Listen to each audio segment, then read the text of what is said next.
Quarterback, the most important position and one that certain teams just can't get right. I'm a Giants fan, by the way. You're welcome to feel sad about me. But hey, misery needs company.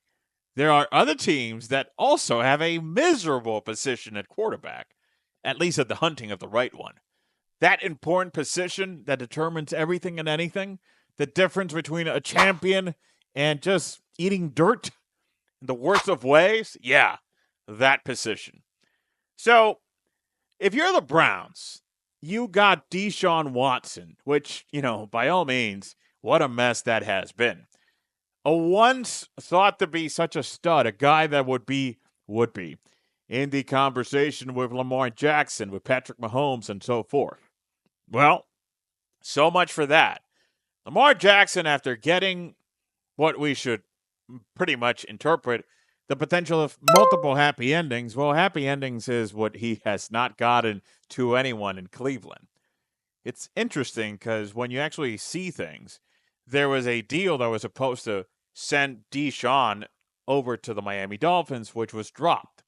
You would have actually thought that that was dropped more than likely due to the fact of the sniff, this is going on. So smart by the Dolphins, who have their own mess. Because they have Tua, who has been pretty much a magnet for injury, concussions being part of it. It's a very dangerous thing, and it makes you wonder indeed.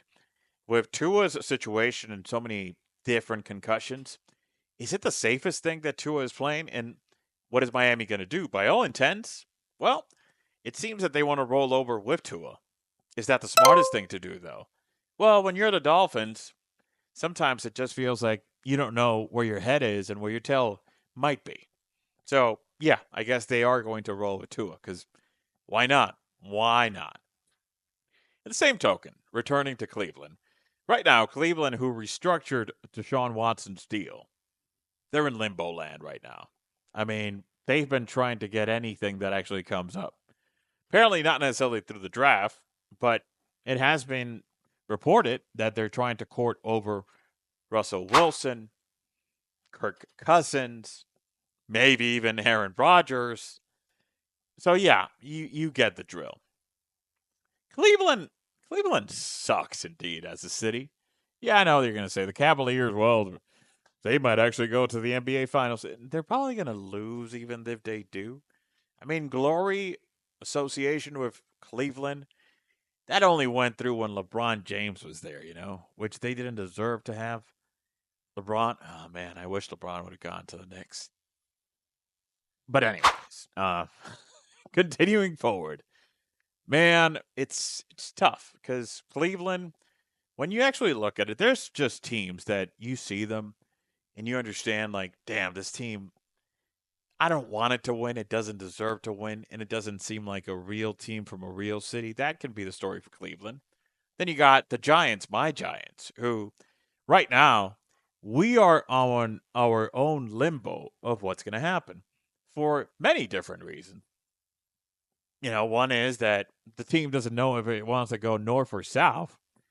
They've been flirting at the fact and reports that they strongly want Aaron Rodgers, but then I get a report that tells me that they were watching every single game from Shador Sanders. You know what? Part of the problem with that is I hope that Coach Prime doesn't get offended with this. Speaking about overprotective dads, I don't know that Shador has it in him like his dad had it. To be honest, I've never seen on the field the talent that would blow away from him. If you have, congrats. I hope to be wrong. But I think that he's going to be one that last name is going to weigh up a lot on him. And I hope the Giants don't get him. Or maybe what? Maybe they do get him, and maybe I'm the one that's wrong.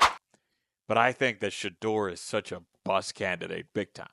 The kid from Miami, Cam Ward, he's an interesting situation. He looked much more primed looking around. Get the pun, primed. That was not funny. And just the way he moves around, I don't want to make a direct comparison, but he seems to me like the Jaden Daniels of this draft, where Caleb Williams obviously went first. I always liked Jaden much more because he seemed like the more developed product of the two with a higher ceiling, and there you go. And I'm looking forward to seeing how he goes. Too bad the Giants didn't get him because, why would they make such an aggressive move? I mean, hell, they couldn't even get Drake May for that matter. It's been tough. It's been tough in the best team in New York. Well, I mean, it's the opposition we have is the Jets, which is the same thing as running for election and having no right, no one to be your rival on the other side. The Jets suck. And speaking of it, there was a report that came out in which they were talking about Justin Fields might just be a bridge quarterback, which I don't know that I want to blame them for doing that if they do bridge it out with Fields, just because, hey, they gave him a deal that's smart. It's a 2-year deal in which it gives them an out if need be. We got to keep it clean and simple with Justin. He's not proved himself properly in the NFL, so that's a smart deal. If they go ahead and they get a quarterback in the draft, possibly, hey, not a bad idea. You can never have too many options, and quarterbacks are too valuable. Again, they're the most important position in this league. Getting it right, very important if you want to go anywhere. I'm actually going to like what Justin Fields can do in the Jets. I know it sounds tough. With Garrett Wilson, I think that reconnection right now, that's going to be a very productive one. I'm looking forward to it. I think great things are going to come from it. Then against the Jets, they're probably going to find a way to mess it up because, why would they not? It's the Jets, for God's sakes. Yeah. Pittsburgh. The legendary Pittsburgh Steelers, who, hey, granted, you can say whatever about their quarterbacks if their quarterbacks have been top talents. Well, no, not necessarily. I mean, would you call Big Ben, Terry Bradshaw top talent? No.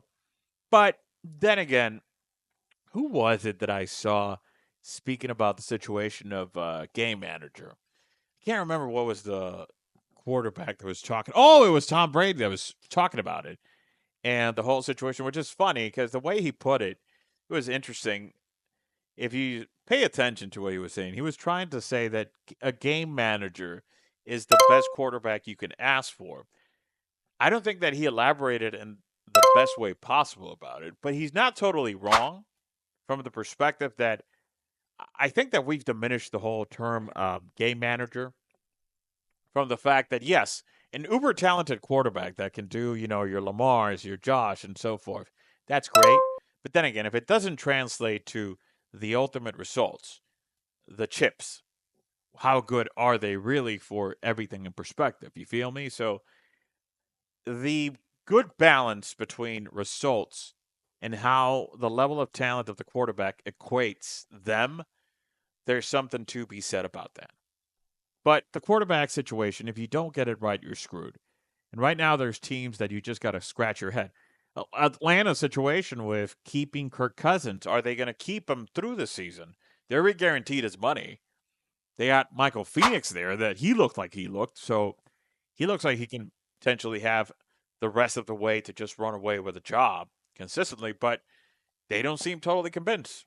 They kept Cousins around, so, you know, it makes you wonder, do they still have their doubts? I think they should have deployed Phoenix from the get go, considering where they drafted him. But then again, considering that you can actually have a backup in Cousins, who, granted, his play was weird last year, but still, he can be serviceable. And he can even give you stretches, even if that's all that Phoenix might need if he runs into any issues during the season.